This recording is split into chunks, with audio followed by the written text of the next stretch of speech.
Jangan mencontoh Masjid Jogokarya, sesat nanti. Contohlah Masjid Nabi di masa Nabi. Kan masjid ini rumahnya Allah. Kalau kita pasang pagar dikunci, namanya kita memenjarakan Allah. Sehingga orang mau ketemu Tuhannya itu dibatasi. Kasihan Allah itu dikurung di dalam rumahnya sendiri gitu kan. Nah, Allah itu pengen menerima tamu-tamunya kapan saja. Nah, kita ini sebagai pelayan tamu Allah harus welcome.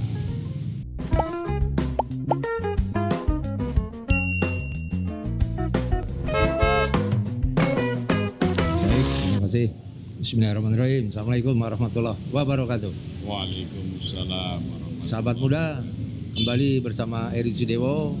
Kita sedang berbicara tentang kolaborasi Masjid Pemberdaya, dan alhamdulillah sekarang kita berada di Masjid Jogokarya, Yogyakarta. Jadi kita sekarang bersama narasumber yang sudah tidak asing lagi, Ustadz Jazir, Ustadz Muhammad Jazir, yang namanya sudah viral ini kemana-mana. Dan kita sapa terlebih dahulu. Assalamualaikum Ustadz. Waalaikumsalam warahmatullahi wabarakatuh. Kabar gimana nih? Alhamdulillah. Ini pagi yang cerah ini. Jadi ya banyak tadi. Saya tadi sempat juga subuh di sini, alhamdulillah. Baik Ustaz. Ini kita berada di Jogokaryan yang juga sering kita dengar bahwa masjid yang berupaya untuk menjadikan saldonya adalah nol. Ini kan sesuatu yang menarik. Di mana-mana saya tidak sebut kotanya, ada masjid yang saldonya puluhan ratusan juta, bahkan ada masjid yang saldonya juga sampai 7 miliar rupiah. Kita tidak tahu nanti uang itu akan digunakan untuk apa dan siapa yang menggunakan. Semakin besar tentu akan semakin sulit untuk pengelolaannya. Maka kita mulai dulu. Mengapa Masjid Jogokarya memakai rumus bahwa masjid kalau bisa nol saldonya? Gimana Ustaz? Ya, karena fungsi masjid yang paling utama itu sebagai sumber kesejahteraan rakyat.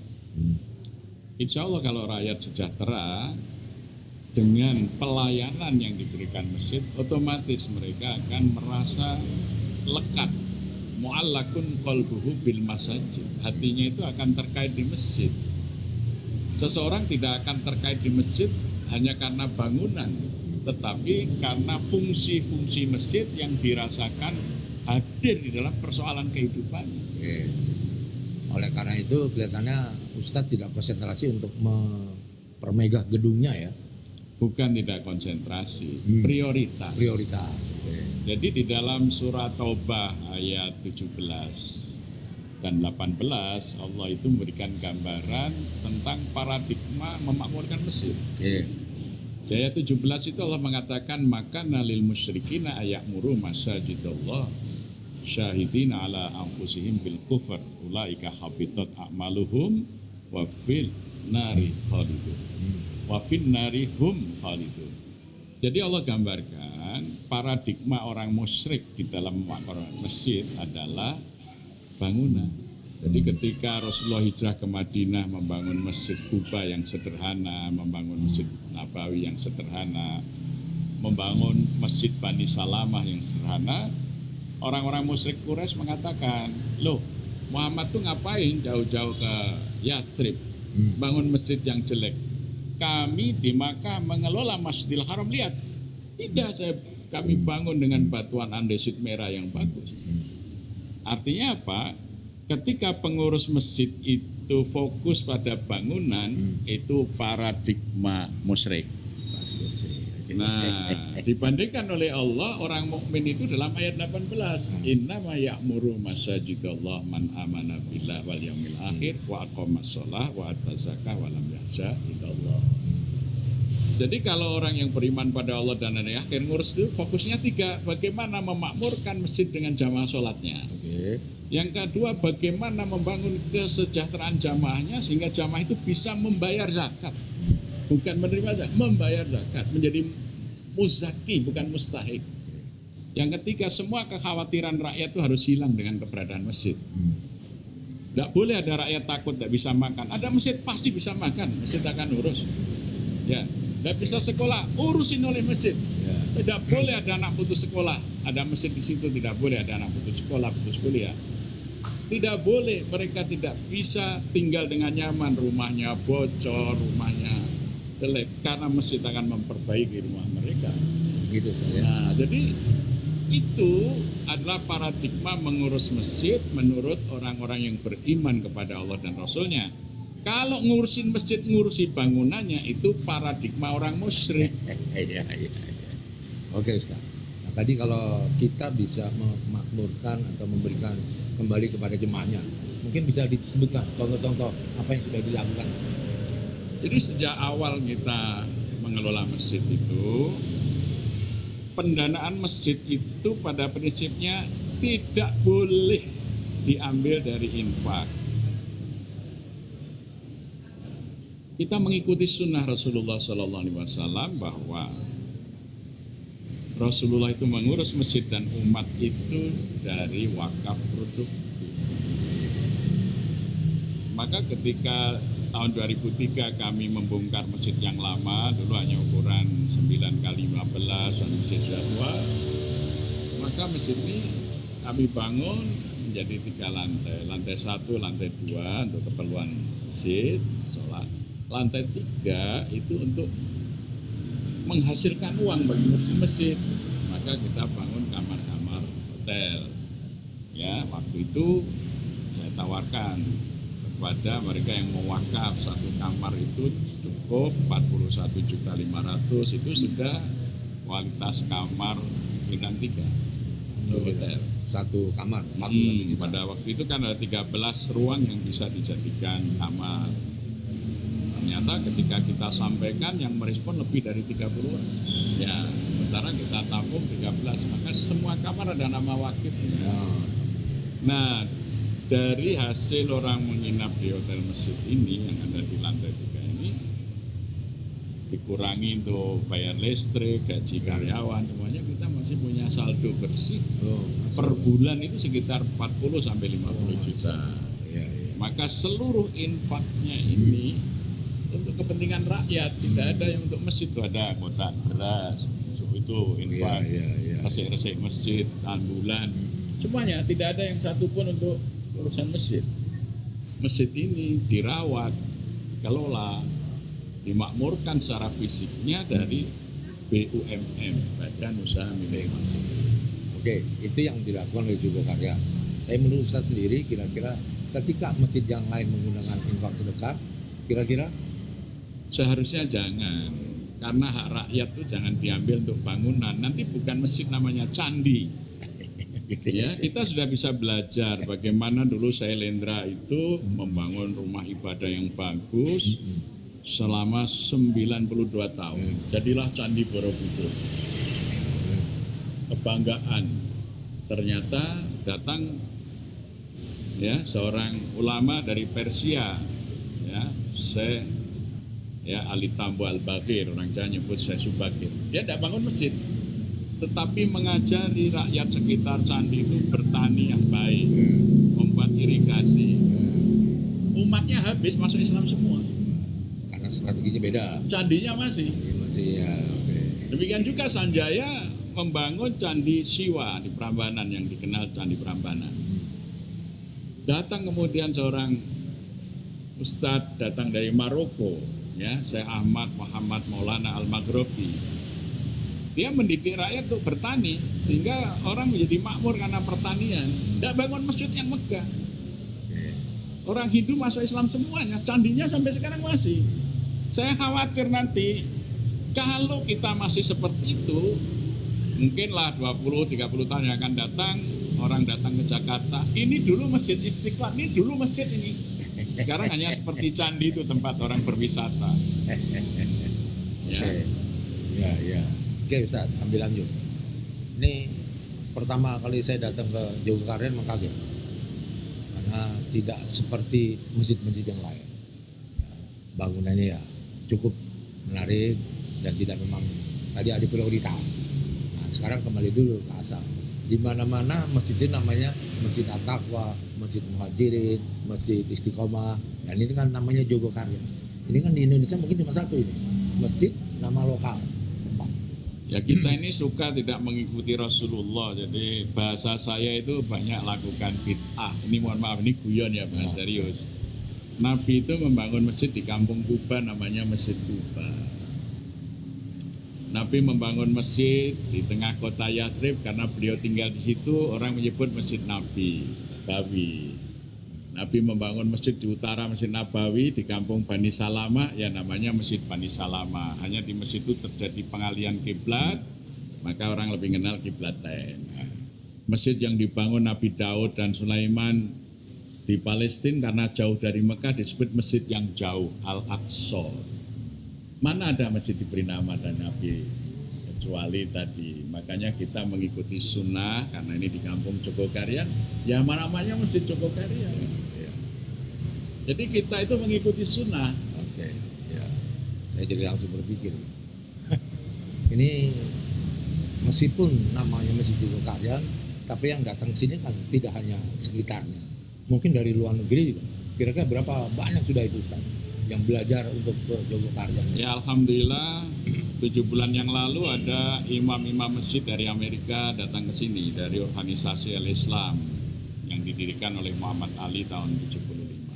Muhammad Ali Petinju ya? Ya, jadi datang ke sini, pertama yang ditanyakan, masjid ini dibanding masjid-masjid kami di Amerika lebih besar dan lebih bagus masjid kami. Tapi kenapa masjid ini jadi pembicaraan orang-orang di Amerika, maka kami datang ingin tahu. Nah setelah kita jelaskan, lah ya ini masjid yang seperti itu yang kita impikan. Cuman kita belum bisa mewujudkan. 2 tahun yang lalu kami diundang, ada masyarakat di Wapena, di Austria juga membangun masjid baru. Austria ya? Di Delft, di Belanda, di Jepang, di Korea. Jadi mereka datang ke sini atau mengundang kita, ingin tahu kenapa masjid ini dibicarakan orang sampai jauh. Nah, tadi ada yang bicarakan tentang saldo nol, ada yang bicarakan makmurnya sholat subuh dan lain sebagainya. Kami semuanya tidak melakukan promosi, tetapi ternyata ketika kita mengikuti apa yang dicontohkan Rasulullah dengan sendirinya, ya Allah akan menyampaikan itu kemana-mana, ya, sehingga kita terbawa saja. Oke, saya potong Ustaz. Dari Amerika datang karena viralnya Jogokaryan. Ya. Sementara masyarakat kita juga sebetulnya ingin tahu Ya. apa sebetulnya persoalan utama pada waktu Ustadz sebelum menjadi memegang DKM-nya dan setelah DKM dipegang, apa persoalan utama dan bagaimana mengatasinya? Yang pertama itu problem masjid itu adalah otoritas. Kadang-kadang di satu masjid itu terjadi pembelahan atau ketidakkompakan karena tidak jelas siapa yang punya otoritas di masjid itu. Maka ketika saya dimandatkan oleh para pengurus masjid sebelumnya untuk menjadi ketua, saya menolak. Saya bersedia dengan syarat diadakan proses pemilu, pemilihan umum, seluruh masyarakat memilih siapa yang jadi ketua DKM. Tahun berapa itu, Pak? Tahun 99. Tahun 99. Nah, silakan. Nah, kita adakan dan sampai sekarang berjalan tiap 4 tahun sekali. Masyarakat memilih. Siapa yang memilih? Semua muslim yang berumur 13 tahun yang dianggap sudah balik sampai lansia. Bukan 17 ya? 13. Ya, makanya kemudian pemilu waktu itu pemilihnya hanya 1839. Sekarang pemilihnya mencapai 2250. 2 kali lipat. Yang pertama itu juga menjadi alasan kami melakukan sensus pendataan siapa nanti yang berhak milih. Gitu. Otomatis kita punya database. Ya. Nah karena saya tidak hanya ditunjuk oleh teman-teman pengurus yang lain, kalau saya mau melakukan perubahan, saya punya otoritas. Saya ini dipilih rakyat loh, bukan oleh Anda loh. Rakyat di belakang saya punya otoritas. Apalagi waktu itu suara yang milih saya lebih dari 99%, boleh dikatakan hampir 100%. Nah maka yang kedua saya lakukan adalah saya tidak menyusun pengurus dulu. Saya kumpulkan rakyat, baik yang sudah sholat maupun belum. Ya, saya fasilitasi keluar kota supaya bisa konsentrasi gitu, 300-an orang lebih. Ayo masjid ini selama periode saya 4 tahun ke depan mau kita apakan. Wah, kita rapat, diskusi, kita shooting, kita rekam, kita notulas. Dan inilah ekspektasi rakyat, termasuk warga yang belum sholat. Dia punya pendapat, masjid itu jangan ngurusi yang sudah alim-alim. Kami ini yang belum sholat buat diurus, diajarin sholat. Maka kita punya program mensholatkan orang hidup, kan gitu. Justru kalau kita tidak mendengar mereka, kita nggak ngerti ternyata masih ada orang yang butuh dibimbing sholat. Sekarang ini banyak masjid, jamaahnya sepi, orang yang dekat masjid mungkin sholat juga tidak, padahal muslim. Jamaah nggak pernah, mungkin kecuali Ramadan atau. Nah ini ketika menyusun hanya internal, dia nggak ngerti kebutuhan rakyat, sehingga programnya bagus tapi tidak ada partisipasi rakyat. Ya, misalnya kajian kitab ini, syekh ini oleh ustadz ini, doktor, yang datang sedikit, karena yang memerlukan itu sekelompok orang. Programnya bagus tapi tidak dibutuhkan oleh rakyat. Nah, ketika kita mengajarkan kursus sholat, banyak yang ikut. Bahkan kita kembangkan kerjasama dengan sebuah harian di Jogja ini, kursus sholat lengkap dengan terjemahnya itu bisa diikuti sampai 3.000 orang yang mau belajar sholat. Berarti dari luar Jogokaryan juga? Kebutuhan itu ada, sementara banyak masjid tidak. Ya, saya pikir misalnya sekitar Masjid Istiqlal itu ada nggak muslim yang belum sholat? Istiqlal ada kan nggak kursus sholat gitu kan? Itu kebutuhan dasar ya orang itu mau sholat. Jadi itu yang pertama, otoritas. Yang kedua, trust, kepercayaan. Jadi kadang uang masuk ke masjid digunakan untuk apa tidak terasa, bahkan laporan tidak ada. Maka sejak itu saldo nol itu kita lakukan sebetulnya sebagai strategi membuat pelaporan bentuk real. Artinya apa? Sebulan kita dapat infak berapa, fasilitas apa yang bertambah di masjid ini. Ya, sonnya jadi bagus, bulan depan infak terhimpun meningkat, apalagi yang harus kita sediakan. Ini bentuk tanggung jawab amanah. Nah, itu maka muncullah trust, kepercayaan. Ya. Kemudian problem yang ketiga adalah loyalitas. Kadang program masjid tidak diiringi loyalitas pengurus. Jadi misalnya contoh paling sederhana nih, Idul Kurban. Pengurus berkurban sama dengan orang pada umumnya. Kalau di sini kita buat 3 grade, sapi reguler, sapi super duper. Ya kalau dia pengurus terutama inti harus ambillah sapi yang paling besar gitu. Tunjukkanlah loyalitasnya itu bahwa saya paling loyal terhadap programnya masjid. Kalau masjid ada program infak, contohilah infak. Jangan hanya menyuruh saja. Nah, ini 3 itu. Jadi otoritas, trust, loyal. Ayo kita memakmurkan masjid sholat berjamaah. Pengurusnya nggak pernah sholat berjamaah, bagaimana orang lain? Ya. Ini kan tentu nggak lepas kaitannya dengan masalah mental. Atau tadi Ustadz kita bicara ada beberapa hal.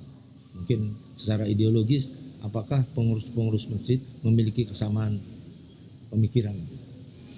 Ya, makanya masjid itu yang pertama harus melakukan ideologisasi kemasjidan. Jadi tidak hanya pengurus, rakyat juga harus paham ideologi apa yang kita pilih tentang masjid ini.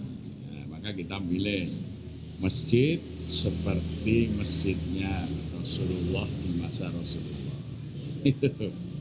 Nah, gitu. Maka semuanya harus ke sana meniru.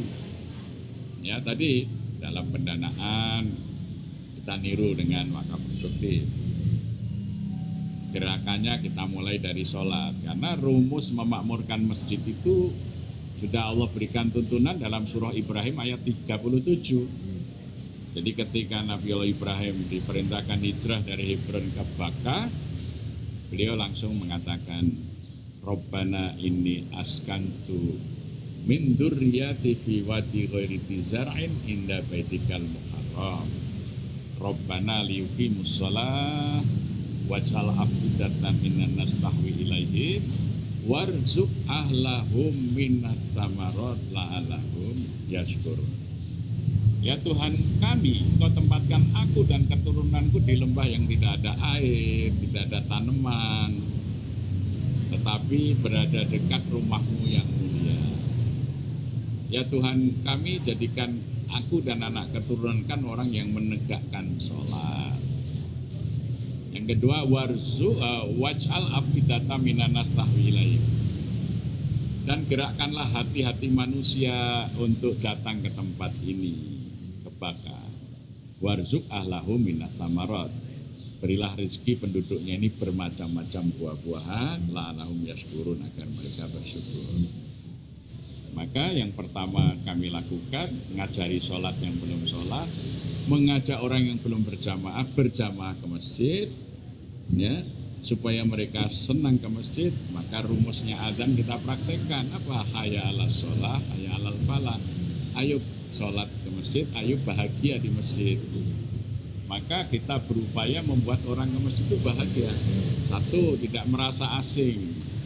Maka kita bongkar pagar supaya siapa saja kapan saja mau masuk datang ke masjid ini. Berarti masjid tidak terkunci nih, tidak boleh dikunci. Yang kedua, kan masjid ini rumahnya Allah. Kalau kita pasang pagar dikunci, namanya kita memenjarakan Allah, sehingga orang mau ketemu Tuhannya itu dibatasi. Kasihan Allah itu dikurung di dalam rumahnya sendiri, gitu kan? Nah, Allah itu pengen menerima tamu-tamunya kapan saja. Nah, kita ini sebagai pelayan tamu Allah harus welcome. Ya, maka tidak boleh masjid itu dipagar. Yang kedua, tidak boleh masjid itu dikunci. Yang ketiga, malam hari masjid itu harus terang benderang, tidak boleh mati lampu. Itu sejak zaman Nabi sampai hari ini masjid-masjid yang dibangun Nabi tetap ditegakkan prinsip itu. Jadi kalau kita masuk kota Madinah, yang paling terang benderang bangunan itu adalah masjidnya. Ya. Kemudian kalau kita masuk kota Makkah, yang paling terang benderang juga masjidnya di malam hari. Saya tidak tahu kalau ada masjid malam hari gelap, pintunya dikunci, itu mengikuti masjid mana. Ya, sunnahnya itu mengikuti sunnah Nabi siapa, gitu. Kalau mengikuti Rasulullah, masjid itu ya terang benderang di malam hari dan terbuka. Bahkan masjidnya Nabi dulu tidak ada pintunya. Siapa yang menyuruh masjid dikunci dan mematikan lampu di malam hari? Ini bid'ah terbesar. Gitu. Baik, kalau mudah kita bisa lihat bahwa bagaimana Joko Karyan itu membina, terutama dari cara berpikirnya dulu, kemudian bicara tentang tanggung jawab dan melakukan kegiatan-kegiatan yang memang sangat menarik ini. Dan kita melanjut ini. Nah, terakhir kan Ramadan, ada pasar Ramadan. Ya. Gimana Ustaz? Bisa dikisahkan, ceritakan? Jadi ceritanya begini kan, Ramadan kita ada buka puasa. Waktu itu buka puasa cuman ya puluhan, dan bahkan yang datang hanya orang miskin, anak-anak kecil. Awal-awalnya. Karena konsepsinya salah. Konsepsinya salah. Apa? Mereka memandang bahwa memberi buka puasa itu sedekah. Tidak. Memberi buka puasa itu lebih dari sedekah. Karena itu ta'dzimul lishaim, memuliakan orang yang berpuasa. Ya. Rasulullah bersabda, "Man fatarasso iman fihi kana lahu maghfiratan lidunubihi wa raqabatin minan nar." Barang siapa memberi buka puasa kepada orang yang berpuasa dalam bulan Ramadan itu, lahu maghfiratan lidunubihi, baginya ampunan dari dosa-dosanya, wa raqabati minan nar, dan pembebasan dari api neraka. Waktu Nabi menyampaikan ini, seorang miskin berdiri, "Ya Rasulullah, saya ini miskin, bagaimana memberi buka puasa?"